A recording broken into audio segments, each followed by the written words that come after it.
Hello guys, welcome back to the channel. एक और video में आप सभी का बहुत बहुत स्वागत है।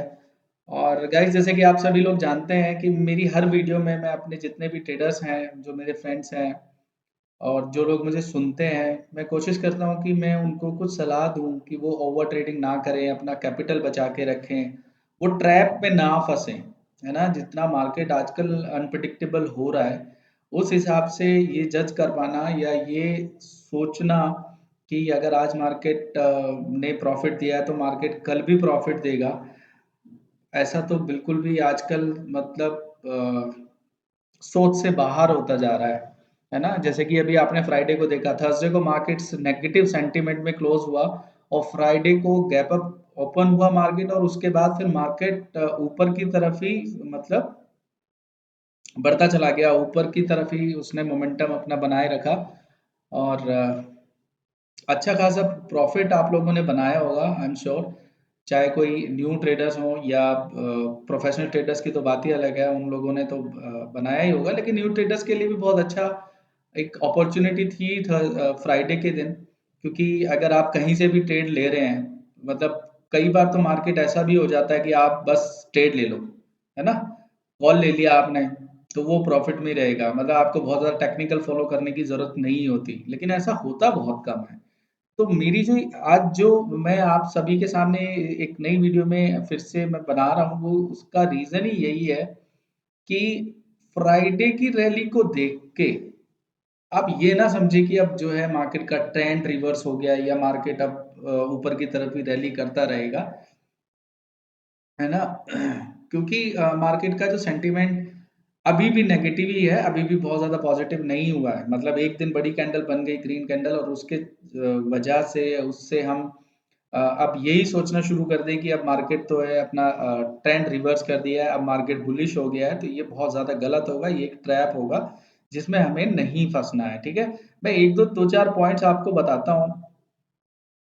पहले निफ्टी की बात अगर हम करें कि मैं ऐसा क्यों बोल रहा हूँ कि आपको बुलिश नहीं होना है। अब आपको देखो, जिन लोगों ने प्रॉफिट बनाया है फ्राइडे को, वो भी मंडे को बहुत सोच समझ के ट्रेड लें। जब तक आपके लेवल्स पे मार्केट ना आए, तब तक आप ट्रेड बिल्कुल भी ना लें, और ये सोच के तो बिल्कुल भी ना लें ट्रेड कि फ्राइडे को इतना अच्छा मूवमेंट दिया है मार्केट ने लॉन्ग साइड में, तो वो अब नेक्स्ट मंडे को, मतलब जो कल मंडे को भी जब मार्केट खुलेगा, तो वही फॉलो ऑन मार्केट को मिलेगा, मतलब मार्केट ऐसा मोमेंटम फिर से देगा। तो ये ना सोचे बिल्कुल भी, क्योंकि जैसा अभी तक रहा है मार्केट का ट्रेंड कि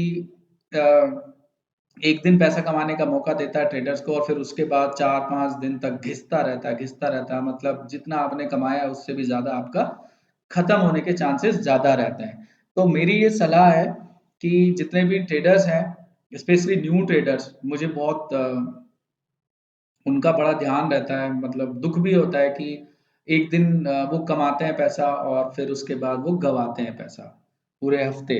तो आपको ये चीज़ समझनी है कि हमें मेन मेरा वीडियो बनाने का मेन मोटिव ये रहता है कि हमें ये समझने की ज़रूरत है कि हमें किस दिन ट्रेड करना है और किस दिन ट्रेड नहीं करना है। ठीक है? तो अब फ्राइडे से इन्फ्लुएंस होकर मंडे को ट्रेड में एकदम जंप नहीं करना है। मैं बताता हूँ आपको मैं ऐसा क्यों बोल रहा हूँ, और सारी चीज़ें हम डिस्कस करते हैं। ठीक है? ये निफ्टी का डेली चार्ट है। अब हम डेली चार्ट की बात करेंगे, क्योंकि मतलब मैं कोई लेवल नहीं दे रहा हूँ यहाँ पर कि आपको 15 मिनट के चार्ट पे लेके चलूँ। मैं सिर्फ बात करूँगा यहाँ पे डेली चार्ट की, क्योंकि फ्राइडे को अच्छा खासा मूवमेंट हुआ था मार्केट में।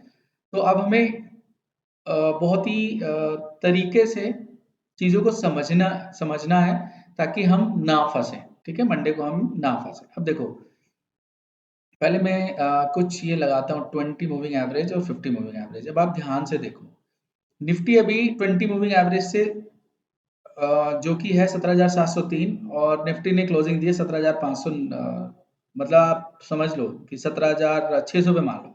ठीक है? अभी हम हैं मतलब 20 सिंपल मूविंग एवरेज से लगभग 100 पॉइंट्स के करीब निफ्टी अभी दूर है। ठीक है? निफ्टी के पास स्पेस है अभी, लेकिन अब क्या होता है,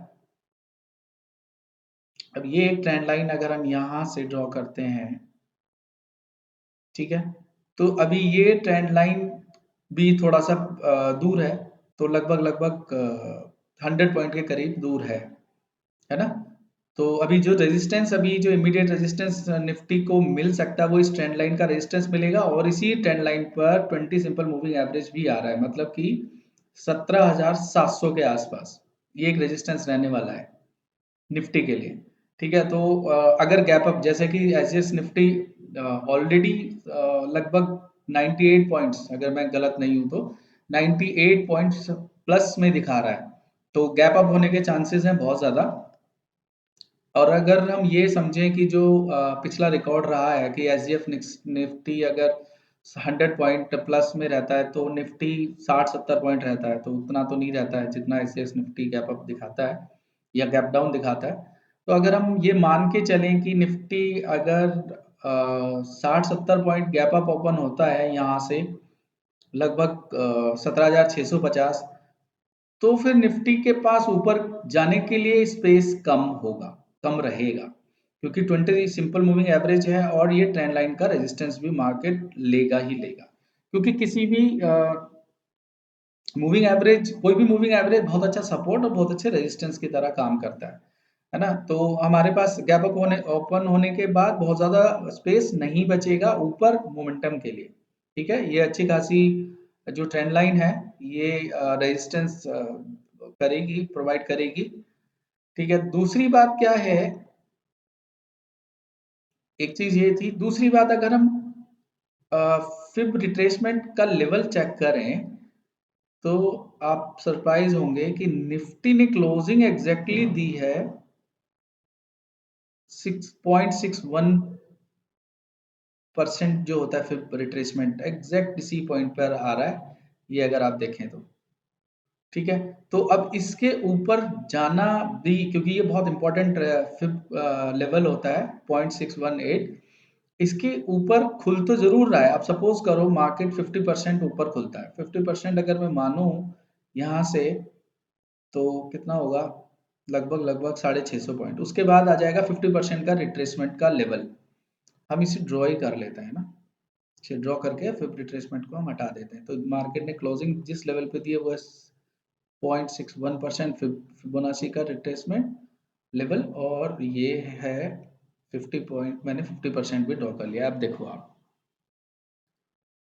मार्केट ने क्लोजिंग एग्जैक्टली इसी पे दी है, जो ये फिब लेवल मैंने ड्रॉ किया है 0.618%, ये है 50% फिब का। अब देखो मार्केट गैप अप ओपन भी हो रहा है, फिब का रिट्रेसमेंट का लेवल भी है, 20 सिंपल मूविंग एवरेज का भी यही पॉइंट आता है, ऑलमोस्ट 10-20 पॉइंट इधर उधर। तो मुझे कहीं से कहीं तक नहीं लगता कि मार्केट यहाँ से गैप अप ओपन होने के बाद ऊपर की तरफ ही बढ़ता रहे, है ना, मंडे के दिन। इसलिए मैं कह रहा हूं कि बहुत तरीके से आपको ट्रेड में एंट्री करनी है, जब तक मार्केट कंफर्मेशन ना दे आप ट्रेड नहीं लोगे। ठीक है, ये पॉइंट्स है। अब हम बात करते हैं बैंक निफ्टी की। बैंक निफ्टी ने क्या किया है, देखो बैंक निफ्टी ने बहुत ही कॉन्फिडेंटली 20 सिंपल मूविंग एवरेज को का ब्रेकआउट दे दिया है और रेजिस्टेंस लिया है 50 सिंपल मूविंग एवरेज से। ये बिल्कुल क्लियर है, ये ब्लैक जो मैंने ड्रॉ किया हुआ है ये है 50 सिंपल मूविंग एवरेज, और ये रेड 20 सिंपल मूविंग एवरेज। तो इसने रेजिस्टेंस लिया है बैंक निफ्टी ने 50 सिंपल मूविंग एवरेज से। ठीक है, अब हम ड्रॉ करते हैं एक ट्रेंड लाइन, बहुत इंपॉर्टेंट ट्रेंड लाइन है। ये देखो, ये एक ठीक है, एक ये ट्रेंड लाइन है, एक ट्रेंड लाइन और अगर हम इस पॉइंट से ड्रॉ करने की कोशिश करें, ठीक है, तो जो इस वाले पॉइंट से हमने ड्रॉ किया ट्रेंड लाइन, उस ट्रेंड लाइन के पास ही जाकर, मतलब ब्रेकआउट बोल सकते हैं इसको, इसका ब्रेकआउट तो दे दिया इसने, पर जो मेजर ट्रेंड लाइन है जो ऑल टाइम हाई से लेके हमने ड्रॉ की है नीचे तक, वो है ये वाली ट्रेंड लाइन। ठीक है, तो मैं इस वाली को हटा देता हूँ इसको। तो अब देखो क्या हुआ, अब बैंक निफ्टी के पास भी स्पेस बहुत ज्यादा नहीं है ऊपर बढ़ने के लिए, क्योंकि ये बहुत इंपॉर्टेंट ट्रेंड लाइन है, प्लस 50 सिंपल मूविंग एवरेज का रेजिस्टेंस भी है, ये रहा। इसके अलावा अब हम फिब रिट्रेसमेंट भी एक बार चेक कर लेते हैं, ये लोअर लेवल से मैं इसको एक बार इसको डिलीट कर देता हूँ इंडिकेटर्स को, और ये हम इसको हाई को अगर लें तो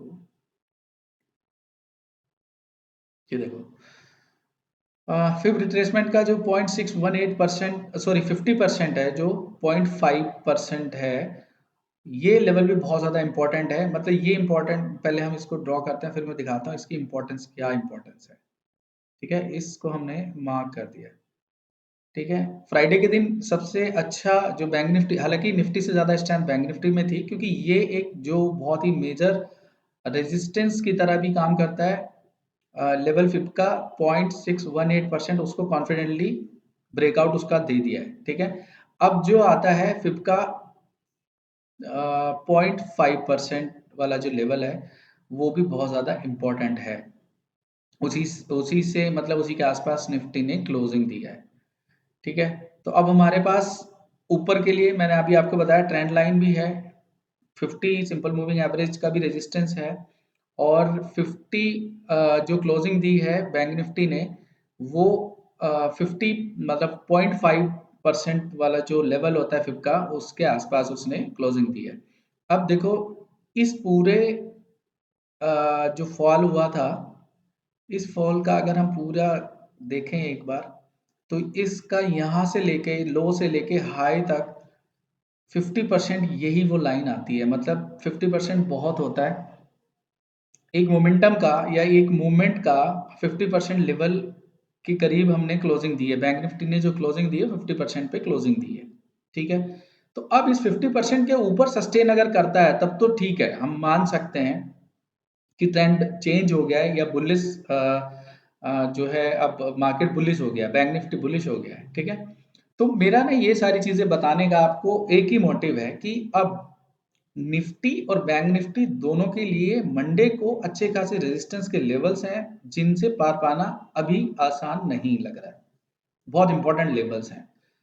एकदम ट्रेड में घुस जाना ये सही नहीं रहेगा। मंडे के दिन आपको बहुत समझ समझ के तरीके से अपने लेवल्स ड्रॉ करेंगे आप। उसके बाद जो मैंने लेवल्स दिए आप एक बार इन पे भी नजर रखना, ट्रेंड लाइंस पे, मूविंग एवरेजेस पे, 20 simple moving average, 50 simple moving average और फिफ्थ के लेवल्स हैं, उन पे भी आपको ध्यान से कि ये देखना है कि मार्केट उनको कॉन्फिडेंटली निकाल रहा है नहीं निकाल रहा है। ठीक है, और इसके अलावा बस यही मेरी सलाह है कि आप लोग बहुत ही तरीके से ट्रेड करना शुरू करें। मार्केट बहुत ज़्यादा अनप्रिडिक्टेबल है। कैरी फॉरवर्ड बिल्कुल भी ना करें, अपने कैपिटल को बचा कर रखें, तभी ताकि जैसी फ्राइडे को अपॉर्चुनिटी आई थी, है ना, अगर आपके पास कैपिटल होगा तभी आप इस अपॉर्चुनिटी को भुना सकते हैं। इस वीडियो में इतना ही गाइस, फिर मिलते हैं नेक्स्ट वीडियो में, तब तक के लिए जय हिंद।